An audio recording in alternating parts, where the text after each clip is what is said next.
नमस्कार, आप देख रहे हैं कैपिटल टीवी का प्राइम टाइम शो। मैं हूं आपके साथ परवीन शेख। आज पाकिस्तान और चीन को भारत ने जोरदार थप्पड़ जड़ा है, जिसकी गूंज पूरी दुनिया में सुनाई दे रही है। चीन में एससीओ के डिफेंस मिनिस्टर की मीटिंग में भारत ने बड़ा फैसला लिया।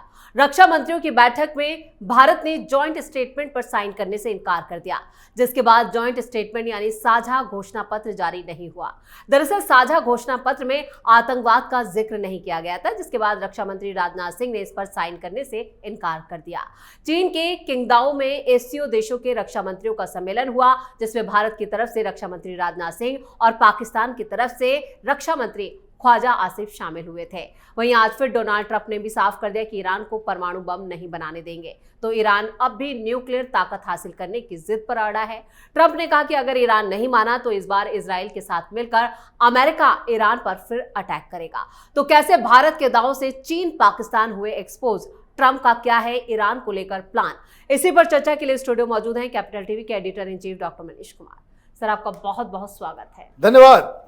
आज जो एससीओ में हुआ और राजनाथ सिंह के जो तेवर थे, उसकी चर्चा हर तरफ हो रही है। देखिए, एक समय आएगा, ये जितने भी चोर उचक्के किस्म के मुल्क हैं जो आतंकवाद को एक पॉलिसी की तरह ट्रीट करते हैं जी।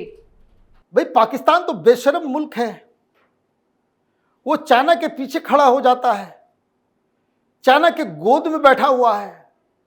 मुस्लिम ममालिक, मुसलमान, इस्लाम और पता नहीं क्या क्या बकवास करते हैं। लाखों मुसलमानों को काट के बराबर कर दिया चीन ने जिंगजियांग के अंदर। जी। कभी किसी ने सुना, कोई आवाज आई पाकिस्तान की तरफ से? तो मैं बार बार कह रहा हूं कि ये जो है एक डिप्लोमेटिक प्रोस्टिट्यूट की तरह काम करता है पाकिस्तान।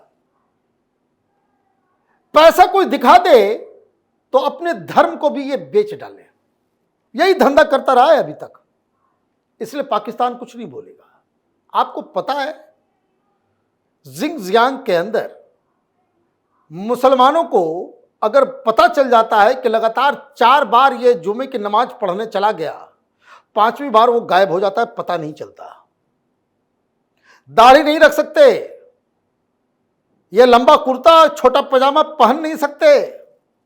अगर आपने दाढ़ी वाड़ी मौलाना का रूप धारण कर लिया, कहां गायब हो जाओगे पता नहीं चलेगा। कुरान ज्यादा ज्ञान आ गया तुम्हारे अंदर तो तुमको उठा करके एक वहां पे रिफॉर्मेशन सेंटर बना दिए, पकड़ पकड़ के लोगों को लेके जाता है और वहां पे जो मांस वर्जित है वो मांस खिलाया जाता है। शराब भी दी जाती है कि पियो पहले इसको, ये सब हराम है। और टॉर्चर करवाया जाता है।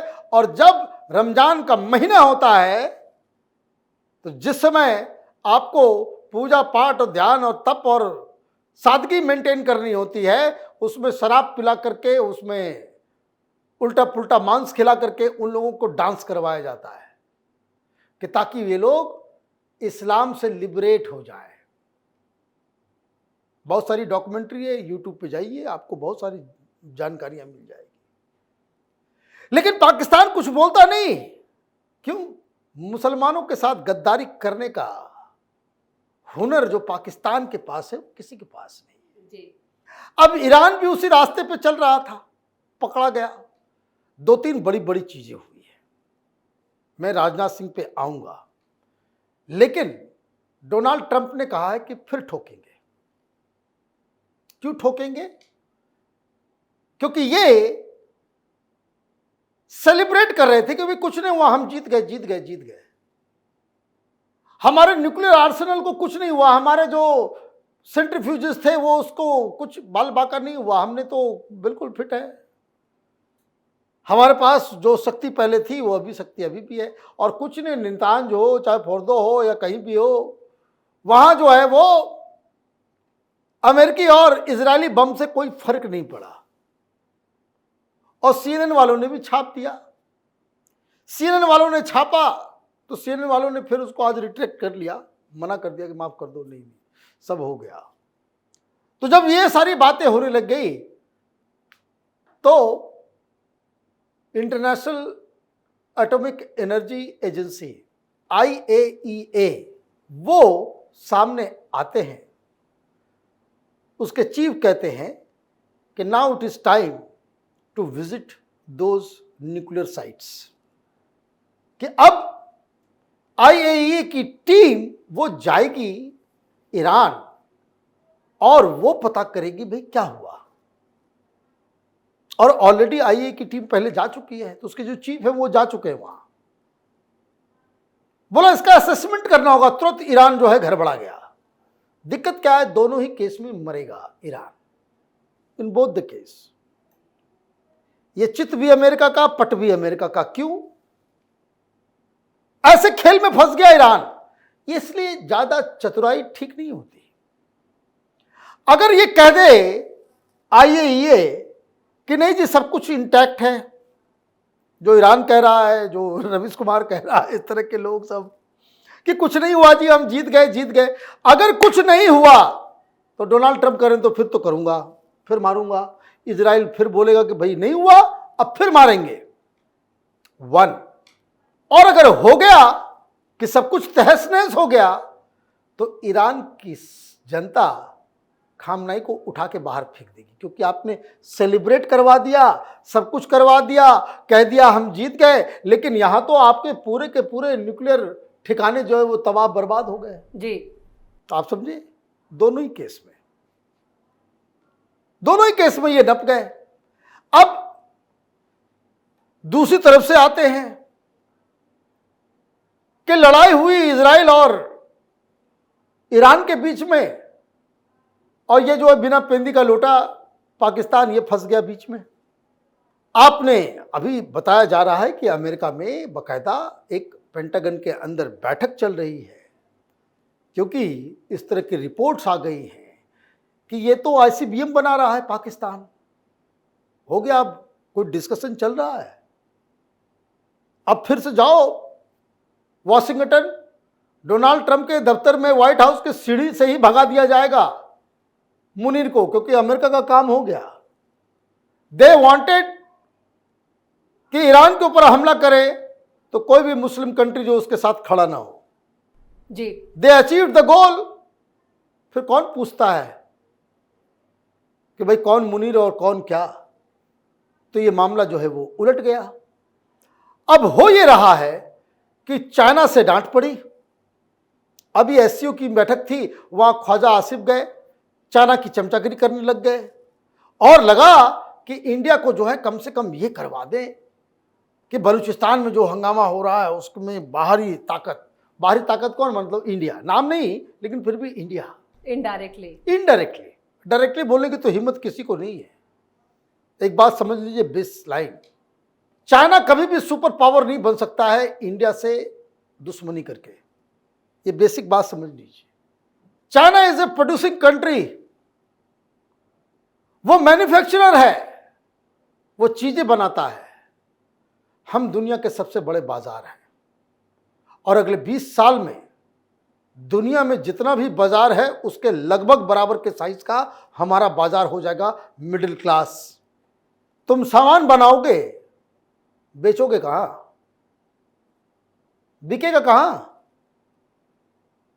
और हिंदुस्तान से पंगा हो गया और हमने अपनी जरूरतों की चीज, और हिंदुस्तान के लोग बहुत ही संतोषी किस्म के हैं। यहां तो इस तरह का समाज है हमारा कि 12-12 घंटा बिहार में बिजली नहीं होती थी, लेकिन फिर भी लोग उसी को वोट करते थे। भाई यहां पे देखिए, कांग्रेसियों ने 70 साल कैसे, कोई गवर्नेंस के नाम पे जीरो, ना सड़क, ना बिजली, ना पानी, ना वॉशरूम तक नहीं था, लेकिन संतोषी लोग हैं, हम उसी में जी लेंगे। और हिंदुस्तानियों के लिए आन बान शान जो है वो सबसे ज्यादा इंपॉर्टेंट है। चाइनीज सामान के बगैर हिंदुस्तान सरवाइव कर सकता है, ये देश की जनता दिखा सकती है। तो चीन भी उतना ही जाता है जितना तक इसकी औकात है। बिना हिंदुस्तान के मार्केट में चाइनीज सामानों को बेचे हुए चाइना प्रॉस्पर नहीं कर सकता। वो बहुत बड़ी इकोनॉमिक शक्ति नहीं, प्रोड्यूसर हो ठीक है, बनाते रहो, गरीबी भी वैसे ही वहां पे, ऐसा नहीं कि वहां पे गरीबी नहीं है, वहां से इंफॉर्मेशन नहीं आती। तो वहां हिंदुस्तान ने तो साफ कहा, राजनाथ सिंह फुल फॉर्म में थे, मजा आ गया। वो पाकिस्तानी वो विदेश मंत्री के सामने ख्वाजा आसिफ जो पागल आदमी है, ख्वाजा आसिफ को देख करके उन्होंने कहा कि भाई कुछ देश जो है वो करते हैं, अभी हमने ऑपरेशन सिंदूर के तहत ये करके दिखाया कि कैसे आतंक के एपी सेंटर को हम टारगेट कर सकते हैं, और इस बारे में हिंदुस्तान का डिटर्मिनेशन बहुत ही क्लियर है। यह हमारा दृढ़ संकल्प है कि अगर फिर से उस तरह की गतिविधियां हुई तो हम फिर घुस के मारेंगे जी। न इसाक डार का, न शहबाज शरीफ का, न ख्वाजा आसिफ का, किसी का बयान राजनाथ सिंह के बयान के बाद नहीं आया। क्यों नहीं आया? ये रूस से वहां दरखास्त लगा रहे हैं, मोदी को मना लीजिए। ये यूएई में दरखास्त लगा रहे हैं, मोदी को मना लीजिए। वो दरखास्त लगा रहे हैं सऊदी अरब में कि मोदी को मना लीजिए। अरे डोनाल्ड ट्रंप नहीं मना सका तो ये सब कौन है? तो आप देखिए कि जो पाकिस्तान की सबसे बड़ी चिंता है वो यही है कि ये जो लाइन अमेरिका ने ले ली कि किसी भी कीमत पे हम ईरान के पास कोई न्यूक्लियर वेपन बनने नहीं देंगे, it is just matter of time कि ईरान का नाम हटा के वहां पे पाकिस्तान अमेरिका लिख देगा कि नहीं, पाकिस्तान के पास भी न्यूक्लियर वेपन नहीं होना चाहिए, इंटर कॉन्टिनेंटल बैलिस्टिक मिसाइल नहीं होनी चाहिए। क्या कर लेंगे फिर क्या कर लेंगे? तो इस खेल में बड़ा आज 2-3 मायने में बड़ा ट्विस्ट है। एक, अमेरिका का फिर से उसी बात को दोहराना कि न्यूक्लियर वेपन नहीं होना चाहिए जी, और अगर होगा तो इजराइल के साथ हम फिर मिलकर के हम हमला करेंगे। एक वो, और नंबर 2 कि हिंदुस्तान ने क्लियर कर दिया कि आतंकवाद से कोई कॉम्प्रोमाइज नहीं, और दुनिया में शांति तभी आएगी जब आतंकवाद को हम खत्म करेंगे। तो दोनों ही तरफ से ईरान वाले लॉजिक को लेकर के अमेरिका का पोजीशन और हिंदुस्तान का पोजीशन, और बीच में पिस गया है पाकिस्तान। इस तमाम जानकारी के लिए और सटीक विश्लेषण के लिए आपका बहुत बहुत धन्यवाद। धन्यवाद। एससीओ समिट की रक्षा मंत्रियों की बैठक में भारत के रक्षा मंत्री राजनाथ सिंह भयंकर गरजे। उन्होंने आतंकवाद के मुद्दे पर पाकिस्तान को आड़े हाथों लिया और 2 टूक शब्दों में जवाब दिया। रक्षा मंत्री ने आतंकवाद पर पाकिस्तान को जमकर लताड़ा, साथ ही उन्होंने उन दस्तावेजों पर हस्ताक्षर करने से इनकार कर दिया जिनमें जम्मू कश्मीर के पहलगांव अटैक का जिक्र तक नहीं था, लेकिन बलूचिस्तान को शामिल किया गया था। वहीं ट्रंप के बयान से भी साफ है कि ईरान को अपनी हद में रहना होगा। अगर उसने अपनी हदों को पार किया तो एक बार फिर से अमेरिका इजराइल के साथ मिलकर ईरान पर अटैक करेगा। इस खास शो में इतना ही। वीडियो कैसा लगा कमेंट करके अपनी राय जरूर दें। वीडियो को लाइक करें, शेयर करें और कैपिटल टीवी को सब्सक्राइब जरूर करें। धन्यवाद।